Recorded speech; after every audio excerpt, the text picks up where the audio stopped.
Good. What's your position on the death penalty and why? That's an interesting question. My position on the death penalty, I've always supported the death penalty for certain crimes. And if somebody has taken a life, I don't believe it is the state's responsibility to then host them for the rest of theirs. So I do support the death penalty. Thank you. Catherine? As a former prosecutor, I consider myself to be a pretty tough-on-crime person, but I oppose the death penalty. And I would oppose, as a state representative, bringing it back to Massachusetts. And one of the #1 reasons I would oppose it is purely financial for Massachusetts. It is far more expensive to defend a death penalty, to bring a death penalty case, and than it is to actually house someone for the rest of their life. Also, having been a prosecutor, I've seen what it's done to victims' families to have that sort of indefinite appeal process go on forever. There's more finality in a life sentence, and I think it serves both justice, I think it serves families, and I think financially it serves Massachusetts well. Thank you. Catherine, what's your position on Cape Wind, also known as windmills in the waters of Cape Cod, and why? I support the Cape Wind project, and I believe that one of the revenue-enhancing things we can do for Massachusetts is really invest in alternative energy, alternative green technologies. This is an area where Massachusetts can be a leader not only nationally but globally, and I'd like to see the state using our energy policy and our economic policies to really promote that. So I support Cape Wind. I think it is a clean, renewable resource, and it is really going to put us in a position to be a global leader on these issues. Thank you, Mark. What's your feeling on Cape Wind? There'll be no tennis match on this question. I think as far as alternative energy is concerned, all ideas have to be put on the table. I agree with the sentiment that Catherine has, and I think we should look into anything that is going to assist in the energy crunch that we're having right now.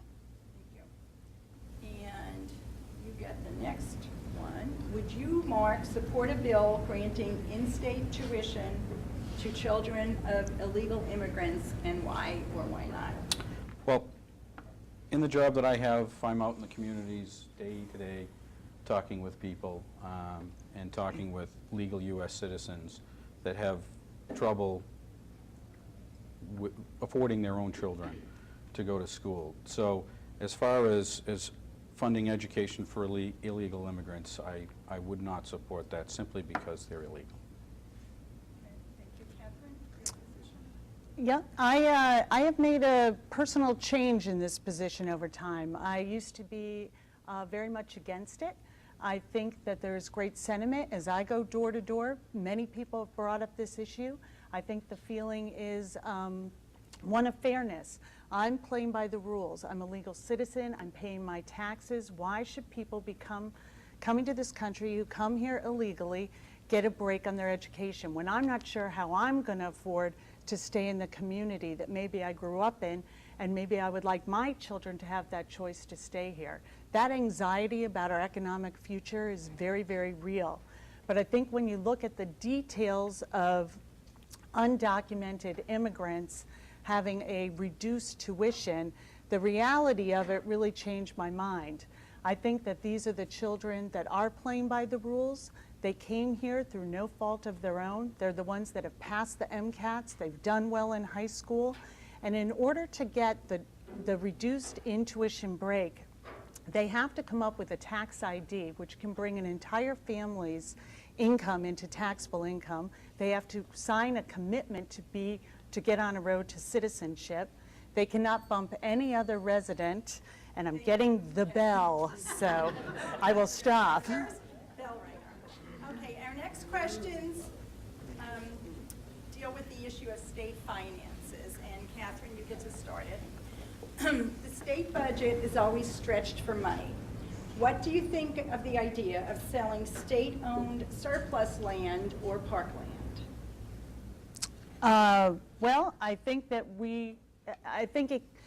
it all comes down to the details of what you're proposing to do. But I think one thing we have to be very careful of in Massachusetts is once we sell state-owned land, conservation land into private development, it is never coming back. And I think we have incredible natural resources here, and we have to be very, very careful.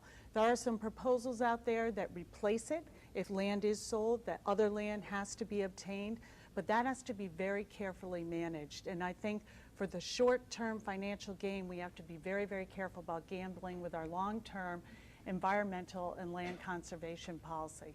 Okay, Mark, how do you feel about this? Want to just repeat the question? Sure. The state budget being always stretched for money, Yep. There's some talk of selling state-owned surplus land or parkland. How do you feel about that? I kind of mirror the sentiments of Catherine. Once you sell land to a private individual, it is gone forever, and there isn't getting any of it back.